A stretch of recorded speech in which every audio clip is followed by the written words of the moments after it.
Vamos então partir aí para o terceiro ponto, né, da nossa lição. Intercessor e advogado é o nosso terceiro ponto. E nós vamos partir de um princípio de análise, como nós fizemos com os tópicos anteriores, né?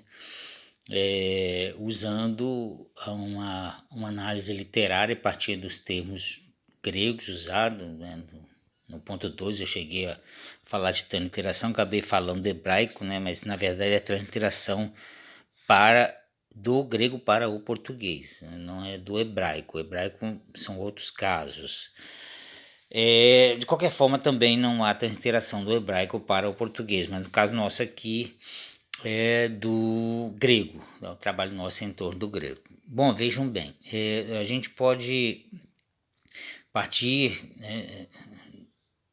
uma leitura como nós fizemos os dois tópicos anteriores. Cristo, começando logo aí no primeiro parágrafo, né? Cristo é chamado nosso paracleto, que é o termo usado como advogado aí nas traduções que nós temos aí na nossa Bíblia em português. Essa palavra é traduzida como advogado, conforme 1 João capítulo 2, versículo 1, e também consolador, lá em João 14, versículo 16, capítulo 15, versículo 26 e capítulo 16, versículo 7. Mas nenhuma tradução contemporânea parece expressar seu significado completo. Seu significado mais profundo está fundamentado em duas junções que formam a palavra paracletos. Eu botei o termo paracletos aí em grego. Então, essa palavra ela traz dois radicais, né? Aí você pode estar questionando, a gente tem que fazer essas análises. Olha, se você quiser fazer uma leitura simples, simplificada de um texto, isso aí varia muito do seu tempo, da sua plateia, das pessoas que vão estar te ouvindo, né? E eu vou mais num termo mediano, a gente poderia ir mais profundo, poderia ir mais profundo, mas o tempo não nos permite isso. Não quero ser tão superficial, porque superficial já bastam as lições que tem circulando nas igrejas. Então, vamos tornar a coisa um pouco mais interessante, fazer essa análise gramatical, né, literária, mas a partir das terminologias é uma análise mais lexical, não é necessariamente uma análise histórico-crítica, nem necessariamente uma análise histórico-gramatical, né? Posso até em alguns momentos fazer uma incursão usando tanto uma quanto a outra, mas não basicamente são todas essas análises. As pessoas que já têm uma leitura mais amadurecida vão entender o que eu estou falando, mas aqueles que não têm essa leitura tão amadurecida, ouça-nos e acompanhe, tente compreender o raciocínio que nós usamos ao usar os termos gregos aqui dentro dessa lição. Isso ajuda muito, né? E primeiro que vai, né, nos tornando mais maduro com relação ao que o texto bíblico apresenta quando fala certas coisas. Então, a palavra paracletos, do grego, tem a junção de duas palavras. Primeiro, para, né? E depois o kaleo.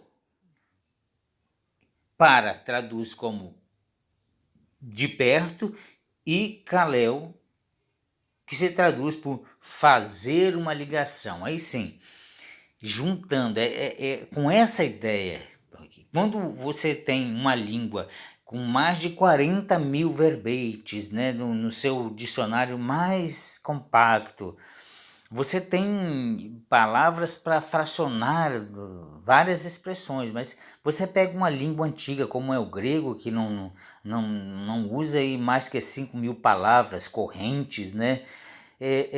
Você tem que entender que eles usam palavras que os sons de expressão fazem refletir sobre situações reais ou sobre propostas. Então, quando você pega um texto bíblico no grego, você lê uma palavra lá, não é só uma palavra que está lá escrita, não é só uma expressão gráfica, é um sentido por trás daquilo ali. As palavras numa expressão literária em textos antigos, elas estão muito mais com a intenção de apresentar sentidos do que necessariamente apresentar um sinal gráfico. Então, esse kalel traduz por fazer uma ligação. Literalmente, um tipo de advogado que está próximo o suficiente de uma situação a ponto de poder responder em favor do cliente. Quando nós falamos lá no começo sobre essa ideia de interceder como alguém qualificado, era nesse sentido aqui que eu estava querendo falar com vocês no primeiro ponto, que algumas intercessões são qualificatórias, né? Nesse sentido aqui. Então essa palavra, no sentido mais literal, ela quer dizer advogado, mas exatamente como ela vem traduzindo advogado. Quem é o advogado? É o especialista, é o cara que estudou, que é capaz, que conhece a situação, senta-se com seu cliente, o cliente explica para ele, expõe a situação a que ele se expôs, que teve um crime cometido, que ele foi acusado.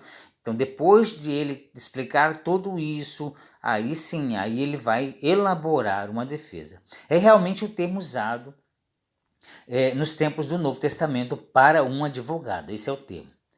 Então, continuando aí, a profundidade para a interpretação de Jesus como advogado ou paracleto é que a junção de dois termos, ou de dois radicais aí, que o para e o kalel, indicam que Jesus é aquele que, ao mesmo tempo em que está ao lado do cristão, ouvindo e vendo suas aflições e orações, é invocado para a defesa por ser o único com competência para a realização da defesa do cristão mediante qualquer tipo de acusação. Então é uma invocação. Quando é uma invocação do Cristo.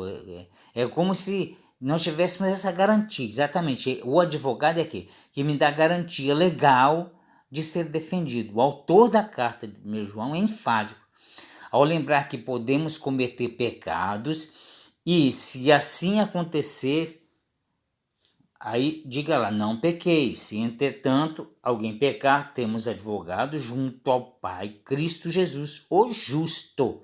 Essa é a ideia. Porque ele é o habilitado para isso.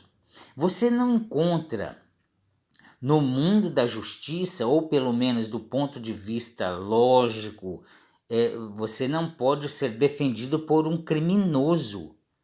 Você só é defendido, você invoca o justo para ser defendido por ele, porque é como se ele fosse o representante da justiça ou das causas daqueles que estão sendo acusados. Então, esses dois termos juntos para expressar o paracleto indicam que o Jesus Cristo é o invocado para a defesa do pecador em função de sua justiça ou do ato justo ou de sua morte como justo para representar diante de Deus a causa desse pecador.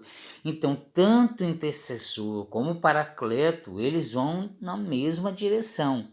Cristo como habilitado para defender o cristão, porque ele é o justo. Então, esse paracleto é nessa condição que Jesus Cristo é o advogado, pela sua justiça, sua condição de chegar diante de Deus e conhecendo-nos, ser capaz de falar de nós para ele, incluindo aquilo que ele fez por nós. Então, é nessa condição que ele aparece como o nosso advogado.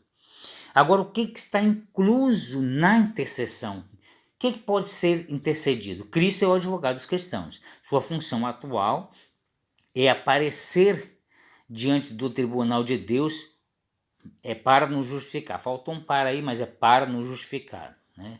Vai dar para falar esse quarto ponto nessa mesma gravação. Ele é defensor de nossas causas. Ele apresenta seu trabalho de obediência e sofrimento como base para nossa justificação. A intercessão de Cristo, ela inclui, primeiro, sua aparição diante de Deus em nosso favor. Quer dizer, ele se apresenta lá como sacrifício por nossos pecados. Ele se apresenta lá diante de Deus como sacrifício por nossos pecados, que é o papel do sacerdote, né? Só que o caso dele é um sacerdócio perfeito, eterno e constante, atemporal, como nós falamos nos tópicos anteriores, em cuja obra recebemos a remissão, né, de nossos pecados, o dom do Espírito Santo e todo o bem necessário.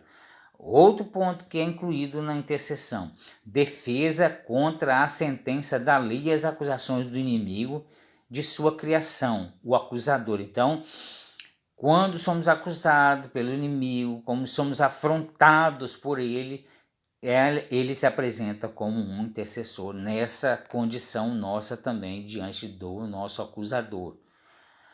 Outra coisa que inclui a oferta de si mesmo como garantia, provando que as exigências da justiça foram satisfeitas e que seu povo lhe obedecerá e será fiel. Então é como se ele chegasse e dissesse: olha, eu cumpri a justiça, aquilo que a lei exigiu, e agora, por esse mesmo sacrifício, esse crente que me aceitou, esse que entendeu e reconheceu meu sacrifício, e ele irá cumprir, será fiel a mim, fiel à justiça pela qual eu fui crucificado e ressurgi dentre os mortos, com essa ideia que ele apresenta a sua oferta diante de Deus como intercessor. E o quarto ponto é a apresentação como sacrifício dos remidos, tornando possível que suas orações sejam ouvidas e seus serviços sejam aceitos diante de Deus. Então, essa intercessão inclui, inclusive, a aceitação das nossas orações. É que quando nós oramos a Deus, pedimos, sempre terminamos ela colocando o nome de Jesus Cristo, ou seja, não é só porque é bonito terminar a oração em nome de Jesus Cristo. O nome Jesus Cristo é a referência pela qual nós fundamentamos todos os nossos pedidos e todas as nossas súplicas, é o nome dele. Porque quando nós falamos do nome dele, nós estamos querendo falar para Deus mediante o sacrifício, mediante aquela causa que levou à morte, mediante a sua crucificação, mediante seu sofrimento, mediante a sua ressurreição, mediante sua elevação. Quando nós falamos em nome de Jesus Cristo, nós estamos falando todas essas coisas associadas.